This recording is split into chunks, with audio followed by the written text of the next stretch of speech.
नमस्कार दोस्तों, समस्याएं आपकी समाधान हमारा के YouTube चैनल में मैं एस्ट्रोलॉजर जतिन सहगल आप सभी लोगों का स्वागत करता हूं। दोस्तों, निरंतर बात करते चले जा रहे हैं बृहस्पति महाराज के गोचर के बारे में, जो कि 1 मई सन 2024 को मेष राशि छोड़ करके वृषभ राशि में प्रवेश करेंगे और 14 मई सन 2025 तक वो इसी राशि में रहेंगे।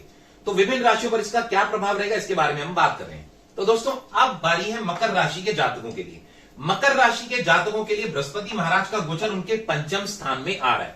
दोस्तों, बहुत से विद्वान गण ऐसा बोलते हैं कि बृहस्पति महाराज जहां पर बैठते हैं वहां पर वो खराब करते हैं और जहां पर वो देखते हैं वहां पर वो अच्छा करते हैं। हालांकि मेरा यह मानना है कि वो एक नेचुरल बेनिफिक प्लैनेट है, खराब तो नहीं करते हैं, बट क्योंकि एक बहुत विशाल प्लैनेट है तो जिस घर में भी बैठते हैं वहां पर उसको एक्सपैंड करते हैं। और आप जानते हैं कि जब कभी भी एक्सपैंड करना होता है तो हमारे को एक्स्ट्रा एफर्ट लगाने पड़ते हैं। तो शायद यही एक वजह होगी जिसके कारण वो ऐसा बोलते होंगे।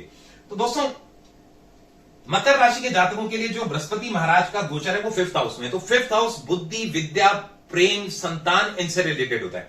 यानी आप जितने भी मकर राशि के जातक हैं उनकी बुद्धि बहुत तीक्ष्ण रहेगी, बहुत ज्ञानवर्धक रहेगी। इसके अलावा कुछ नई विद्या यदि वो प्राप्त करना चाहेंगे तो उसके लिए भी बहुत बढ़िया रहेगा। उनकी संतान उत्पत्ति के लिए भी बहुत बढ़िया रहेगा, या उनकी संतान की विद्या के लिए भी वो काफी अच्छा रहेगा। यानी कोई कॉम्पिटिटिव एग्जाम या इससे रिलेटेड कुछ तैयारी कर रहे हैं तो वो भी मकर राशि के जातकों के लिए बहुत पॉजिटिव फल लेकर के आएगा। इसके अलावा दोस्तों, बृहस्पति महाराज की 3 दृष्टियां होती हैं, 5वीं, 7वीं और 9वीं। यानी 1, 2, 3, 4, 5। बृहस्पति महाराज की 5वीं दृष्टि उनके 9th हाउस पे रहेगी। तो ऐसा हो सकता है क्योंकि 9th हाउस लॉन्ग ट्रेवल्स का भी होता है, भाग्य का भी होता है, तो उनके भाग्य उदय करेगा। इसके अलावा भाग्य उदय होगा प्लस लॉन्ग ट्रेवल्स। कई बार ऐसा होता है हमें काम के सिलसिले में या कुछ कॉम्पिटिटिव एग्जाम देने के सिलसिले में या विद्या प्राप्ति के लिए कई बार दूर जाना पड़ता है। कई बार कुछ लोग होते हैं जिन्होंने विदेश में ही पढ़ना है, इस प्रकार की संभावनाएं हैं, तो वो सब मार्ग भी अब उनके लिए प्रशस्त हो जाएंगे। यानी वो जो अड़चने रुकावटें हैं वो दूर होंगी। इसके अलावा दोस्तों, बृहस्पति महाराज की 7वीं दृष्टि उनके 11th हाउस पे आएगी। तो 11th हाउस दोस्तों हमारे डिजायर का, हमारे एम्बिशन का होता है और स्वयं कमाए हुए धन का भी होता है। यानी हमने कोई कॉम्पिटिटिव एग्जाम दिया, उसमें हम विन कर गए और आगे बढ़े और हम कमाने लगे, तो डेफिनेटली हमारे कमाए हुए धन में भी वृद्धि होगी। इसके अलावा कईयों का एम्बिशन होता है भाई विदेश में ही जाके पढ़ना है, वो पूरा होगा तो विदेश जाने की इच्छा भी पूरी हो जाएगी, वहां की पढ़ाई करने की भी इच्छा पूरी हो जाएगी। कईयों का मन होता है हम IAS बने, IPS बने, इस प्रकार के कोई कॉम्पिटिटिव एग्जाम्स दें और उसमें आगे बढ़े, और वो डिजायर होता है। तो यानी 11th हाउस को देख करके आपके डिजायर्स और एम्बिशन को भी बृहस्पति महाराज पूरा करेंगे।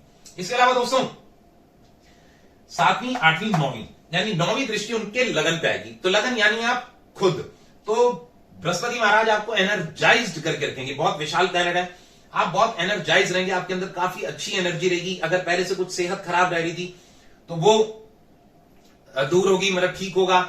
अगर पहले से डिप्रेसिव थॉट्स आ रहे थे, कुछ नेगेटिव इंपैक्ट आता था, बहुत ज्यादा माइंड का चलता रहता था, तो उसमें भी कमी आएगी और काफी हद तक स्थिरता से आप सोच पाएंगे। आपकी बुद्धि काफी तीक्ष्ण हो जाएगी और अच्छे से आप एग्जाम्स और अपनी चीजों को अचीव कर पाएंगे। यानी ओवरऑल में देखा जाए तो मकर राशि के लिए बृहस्पति महाराज का ये गोचर बहुत शुभ फल लेकर के आया। बट दोस्तों, जैसा मैंने हमेशा बोला कि सबसे पहले क्या होता है कि हमारी जन्म कुंडली काम करती है। ये गोचर तो केवल डिलीवर करने आते हैं, यानी जो हमारी जन्म तिथि, जन्म समय, जन्म स्थान के अनुसार जो हमारी जन्म कुंडली तैयार होती है उसमें प्रेजेंटली चल रही महादशा, अंतरदशा, प्रत्यंतरदशा, यदि वो पहले से अच्छे नक्षत्रास में चल रही होती है तो हमारे को बहुत अच्छे रिजल्ट्स मिलते हैं।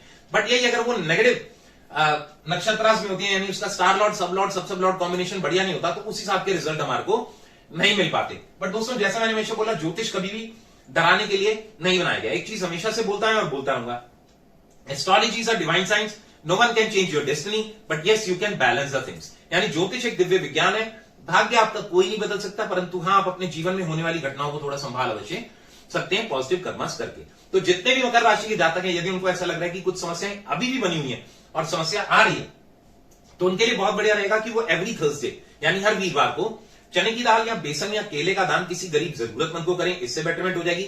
प्लस मकई, जिसको हम कहते हैं कॉर्न भी बोलते हैं या मेज भी बोल देते हैं, वो कोशिश करें डेली जो है पक्षियों को डालना, यदि वो शुरू करेंगे तो और भी बेटरमेंट होती चली जाएगी। बाकी मेरी शुभकामनाएं मकर राशि के जातकों के साथ है।